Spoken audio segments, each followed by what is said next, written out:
Hey folks, Grant from Gunspot here for thearmorylife.com. In today's video, we're going to be talking about understanding the fatal funnel.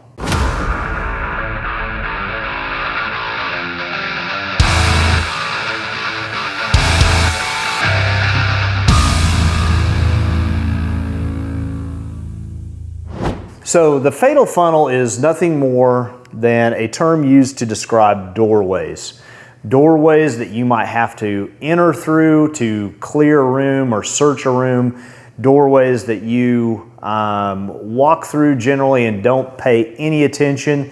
But in the context of an intruder or the context of searching a building, it literally can be the matter of life and death. So the danger associated with the fatal funnel and why it has that term fatal attached to it is how people normally enter through that fatal funnel is they tend to want to linger and hang out as if their slow speed is increasing their survivability. And in all reality, the longer we take to clear that doorway or the funnel, the greater chances of us getting killed.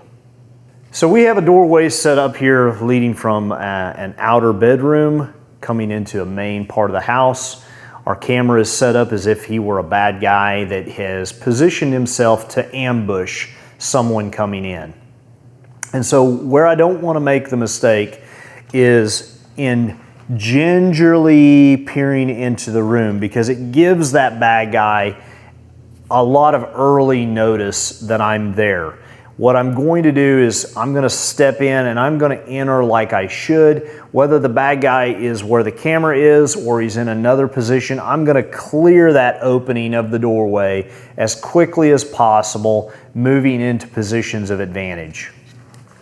So at this point, I've staged myself up to where I have pied the room as much as possible. I can no longer see the camera or the cameraman. Of course, he can't see me either, but it doesn't really matter if I make that entry slow and gingerly. I've got to actually make a full committed effort into the room. And so here goes.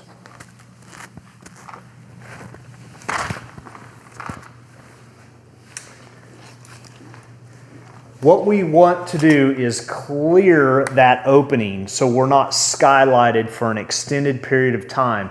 Of course, in this situation, I knew exactly where the camera was. I knew where the threat was. But in reality, if I was doing a one-man search, I wouldn't fixate on one position. I would clear that door frame and begin to sweep around, making sure I didn't miss anything else.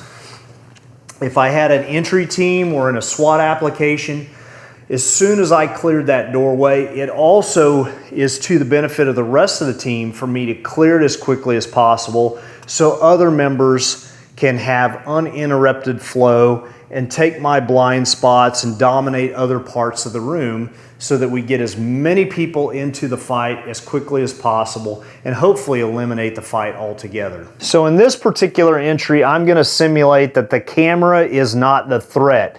I'm going to make my entry and then finish the sweep of the entire room as if I didn't know, or maybe there wasn't even a threat in the room and I was just doing my normal search. Here goes.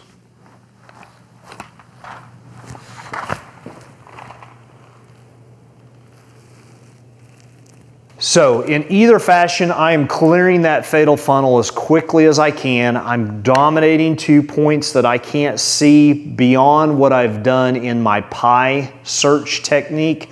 And then I'm covering the rest of the room so that I didn't miss something obvious or something that is to my blind side. All right, so a recap on the fatal funnel. Once you have done everything you do prior to the entry and it's time to actually enter the room, it's time for speed and violence of action. Make a big, bold room, get into the room, clear the funnel, do your sweeping search. Of course, if you see a threat, that becomes your focus and eliminate that threat, but you've got to clear the funnel. You've got to get out of that doorway as quickly as possible. Okay, folks, that's been Understanding the Fatal Funnel. Thanks for watching, and remember, train hard, your family deserves it.